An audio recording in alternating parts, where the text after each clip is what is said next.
دروازے پر ہونے والی زوردار دستک سے گھر کے مکین خوفزدہ ہو گئے۔ خاتون خانہ دستک کے اس مخصوص انداز سے بخوبی واقف تھی، لیکن آج اس کا بے ہنگم ساز کسی طوفان کی آمد کا پتہ دے رہا تھا۔ گھر میں اس وقت ایک مہمان بھی موجود تھے جنہیں جلدی سے گھر کے پچھلے حصے میں چھپا دیا گیا۔ دوبارہ دروازہ پیٹنے کی آواز نے مزید سہما دیا اور پھر آخر وہی ہوا جس کا ڈر تھا۔ خاتون نے جلدی سے دروازہ کھولا تو سامنے بائی کھڑا تھا، جس کے ماتھے پر سلوٹے، چہرے پر کرختگی، شدید غصے کے سبب آنکھوں میں خون اور ہاتھوں میں برہنہ شمشیر تھی۔ بہن کو پرے دھکیل کر گھر کے اندر داخل ہوا اور غضبناک لہجے میں کہا، تم لوگ کیا پڑھ رہے تھے؟ ابھی جواب بھی نہ ملا تھا کہ آگے بڑھ کر بہنوئی کا گریبان پکڑا اور اس پر ٹوٹ پڑے۔ بولے، مجھے معلوم ہو چکا ہے کہ تم لوگ اپنے آباء و اجداد کا دین چھوڑ کر مرتد ہو چکے ہو۔ خاتون اپنے زخمی شوہر کو بچانے کے لیے آگے بڑھی تو طیش میں آ کر ان کے سر پر بھی ایک زوردار ضرب لگائی، جس سے خون کا فوارہ پھوٹ پڑا۔ ایسے میں معبود برحق نے خاتون کو قوت گویائی عطا فرمائی۔ خون سے سرخ چہرے اور آنکھوں سے برستے آنسوؤں کے ساتھ بائی کی جانب دیکھا، پھر نہایت پرعزم انداز میں وہ ایمان افروز الفاظ کہے جنہوں نے بائی کو جھنجھوڑ ڈالا۔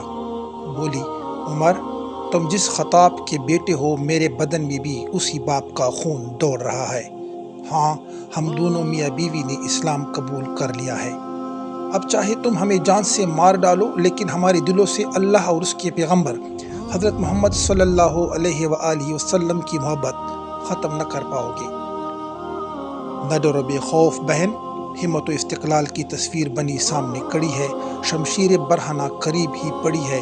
ایک نظر شمشیر پر ڈال کر بہن کی جانب دیکھتے ہیں۔ ماں جائی معصوم بہن، ہو بہو ماں کا عکس، چہرہ لہو لہان، کپڑے خون میں نہائے ہوئے، آنکھوں سے اشکوں کا سیلاب، جھکی نگاہوں میں ایمان کی چمک، چہرے پر پاکیزہ نور کی جھلک، مجسم صبر و استقامت۔ عمر کی حیران و پریشان نگاہیں اس بہن کی متلاشی ہے جو ان کے سامنے گویا گونگی تھی اور فرما بردار بھی۔ پھر مکے کے جاہلانہ معاشرے میں صنف ناطق کا بولنا تو دور کی بات، انہیں تو زندہ رہنے کا بھی حق نہ تھا۔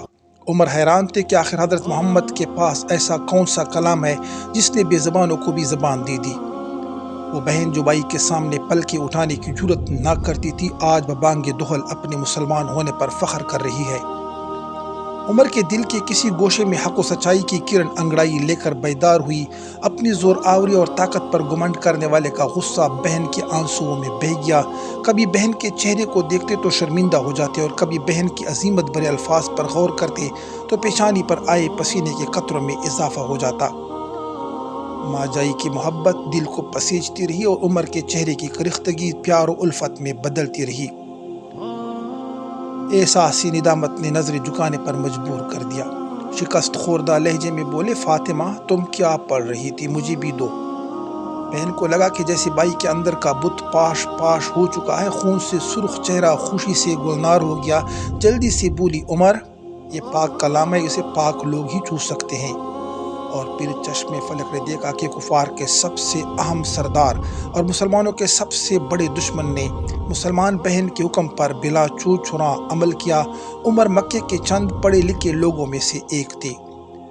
جب سورہ طٰہٰ کی آیات پڑھی تو دل کی دنیا ہی بدل گئی۔ بے اختیار بول اٹھے، ما احسن الکلام، یعنی کتنا پیارا کلام ہے۔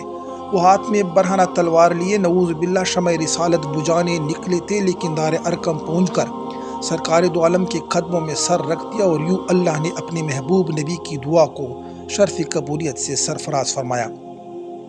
حضرت عمر جیسی اسلام کی عظیم سپہ سالار، خلیفہ راشد، نبی آخر الزمان کے دست راست کے مشرف بہ اسلام ہونے کا ثواب حضرت فاطمہ بنت خطاب کے نامہ اعمال میں لکھ دیا۔ آپ کا نام فاطمہ اور کنیت ام جمیل تھی۔ سلسلہ نسب یوں ہے: فاطمہ بنت خطاب بن نفیل بن عبد العزیٰ بن ریاح بن عبداللہ بن قرۃ بن زرع بن عدی بن قاب بن لوا بن فہر بن مالک، جبکہ والدہ کا نام حنتمہ بنت حشام بن المغیرہ تھا۔ ویسے تو خطاب بن نفیل نے کثرت اولاد کے لیے کئی شادیاں کی اور ان کے 14 بچے تھے، لیکن حضرت عمر فاروق اور حضرت فاطمہ دونوں کی والدہ حنتمہ بنت ہاشم تھی۔ ان دونوں بہن بھائی کے درمیان بے حد محبت تھی۔ علامہ ابن حجر نے مختلف روایات کی بنیاد پر ان کے نام کی ترتیب اسی طرح بیان کی ہے: نام فاطمہ، لقب امیمہ اور کنیت جمیل۔ حضرت فاطمہ کا تعلق قبیلہ بنو عدی سے تھا اور ان کا سلسلہ نسب نبی پشت میں نبی کریم سے جا ملتا ہے۔ حضرت فاطمہ کا نکاح ان کے چچا زاد حضرت سعید ابن زید سے ہوا، جو قریش کے عام نوجوانوں سے یکسر مختلف تھے۔ نہایت شریف النفس، ذہین، سوجھ بوجھ والے اور بہترین اخلاق کے مالک تھے۔ انہوں نے خود کو خرافات سے بچا رکھا تھا، بت پرستی اور شرک جیسے باتیں سخت ناپسند کرتے تھے اور ہمیشہ اس سے دور رہے۔ چنانچہ جب اسلام کا پیغام کانوں تک پہنچا تو بیوی کا ہاتھ پکڑا اور حضرت صدیق اکبر کی اقتداء میں بارگاہ نبوی میں جا پہنچے۔ یوں سابقون الاولون کے اعزاز کے مستحق ٹھہرے۔ یہ ان دنوں کی بات ہے جب حضرت ابھی دار ارقم منتقل نہیں ہوئے تھے۔ حضرت سعید ابن زید اللہ کے رسول کی جانب سے جنت کی بشارت پانے والے 10 صحابہ کرام میں بھی شامل ہیں۔ حضرت فاطمہ اور حضرت سعید نے حضرت عمر کے خوف سے قبول اسلام کا اعلان نہیں کیا تھا۔ اسی خوف کی بنا پر دونوں نے حبشہ کی طرف ہجرت نہیں کی، لیکن اس کے باوجود محض شک کی بنا پر حضرت سعید ظلم و ستم کا نشانہ بنتے رہے۔ سیدنا عمر فاروق جب اپنے قبول اسلام کا ذکر کرتے تو فرماتے: میرے مسلمان ہونے میں فاطمہ اور سعید کی عظیمت اخلاص فی الدین کا بڑا حصہ ہے۔ نبی پاک علیہ السلام کو دعوت تبلیغ کا حکم ملا تو آپ علیہ السلام نے کوہ صفا پر چڑھ کر صدائے حق بلند فرمائی، جسے سن کر اہل قریش جان کے دشمن ہو گئے۔